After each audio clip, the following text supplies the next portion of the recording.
Le mensonge de Stéphanie Djomo, diffusé par Equinox TV, émeut la nation.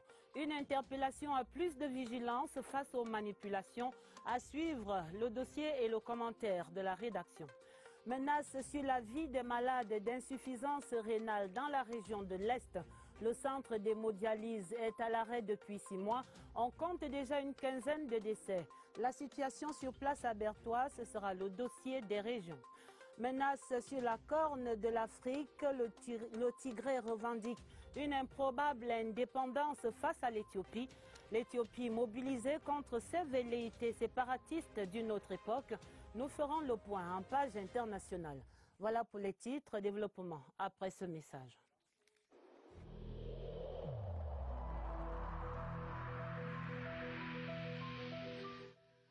Le port du masque dans l'espace public restera obligatoire jusqu'à nouvel ordre.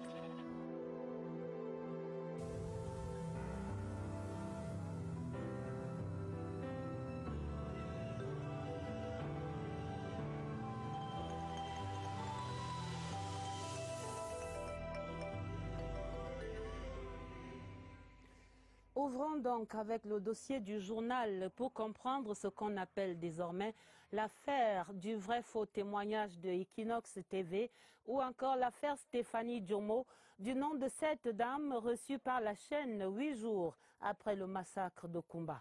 Dans un récit des plus poignants, elle va partager la prétendue douleur de la perte de ses jumelles, près de 10 minutes d'un mélodrame fictif ponctué par des sanglots dignes des pleureuses professionnelles. Mais voici la vérité à rattraper, la fiction. Lucrèce Mbenga.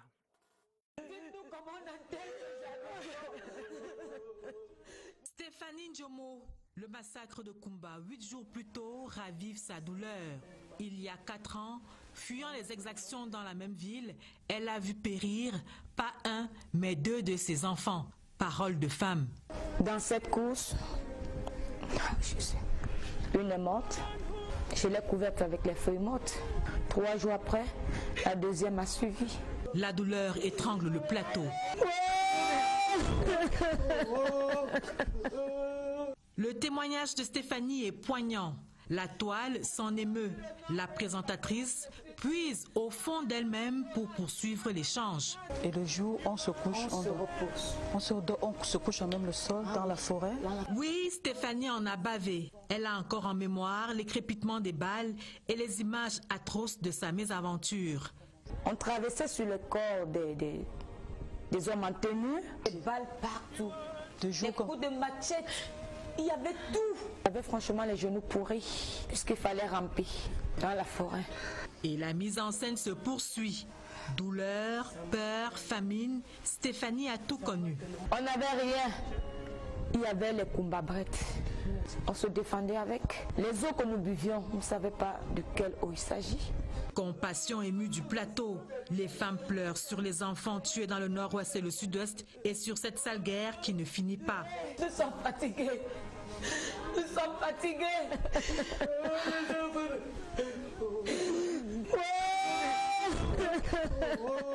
Et revoici Stéphanie Djomo quelques jours après son témoignage télévisé. La mine est toujours aussi défaite, non plus à cause de la perte de ses enfants, mais à cause de la vérité. Elle l'a rattrapé. Mensonge de femme. C'est vous qui parlez là. Et oui, le récit de Stéphanie Djomo sur le plateau de Equinox Télévision n'était que pure fiction. Face à la confrontation des faits, donc, ce témoignage poignant sur la mort de ses jumelles s'avère être simplement de la manipulation, un faux, un cas de flagrant délit de propagation de fausses nouvelles.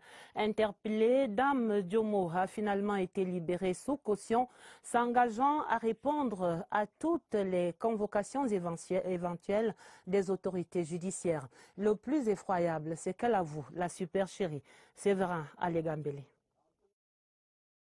Des larmes d'émotion, des gouttes qui coulent le long des joues, en signe d'affliction, de chagrin.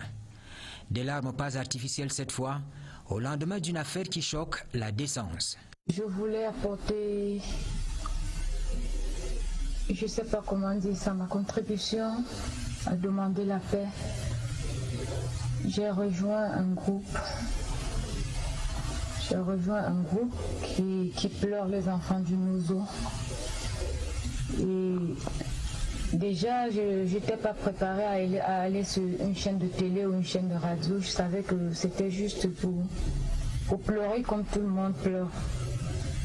Mais nous avons fait des sorties où on a pleuré dans plusieurs carrefours jusqu'au jour où on nous annonce toujours dans le groupe qu'on devait se retrouver à Equinox.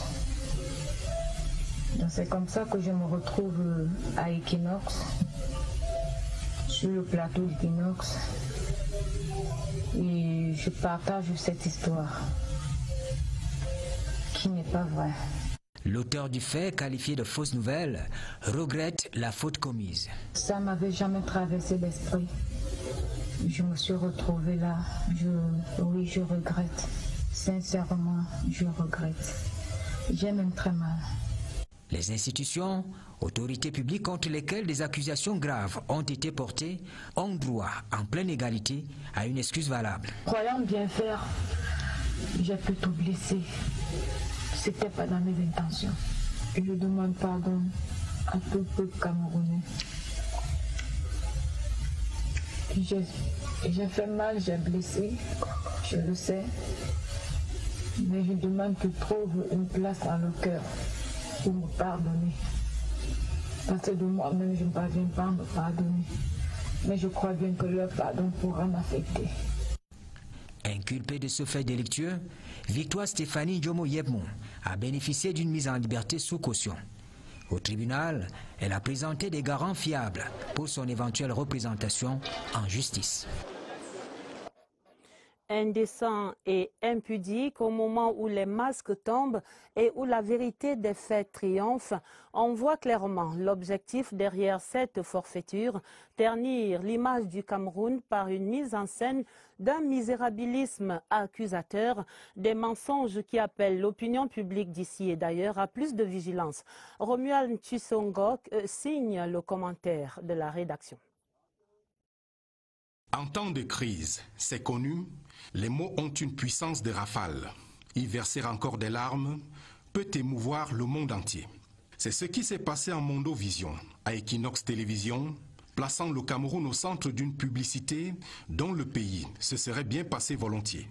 Les auteurs visibles et invisibles, acteurs supposés et réels de cette mise en théâtre d'une douleur nationale, se présentent à tort en héros ou martyrs. Une telle démarche participe du viol des foules innocentes à travers l'instrumentalisation d'une crise qui déconstruit le passé commun, détruit le présent et nuit à l'avenir de plusieurs générations de Camerounais.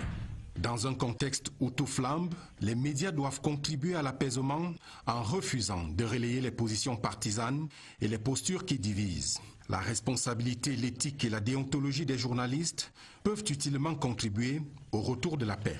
En son temps, le feuilleton Bakassi avait donné de la presse nationale un visage mature et responsable qui nous manque. L'affaire Stéphanie Ndjomo doit réduire la génuflexion populaire devant les faux dieux de l'information qui distillent via la presse classique et les médias sociaux des nouvelles qu'il faut recevoir désormais avec toute la vigilance et la prudence.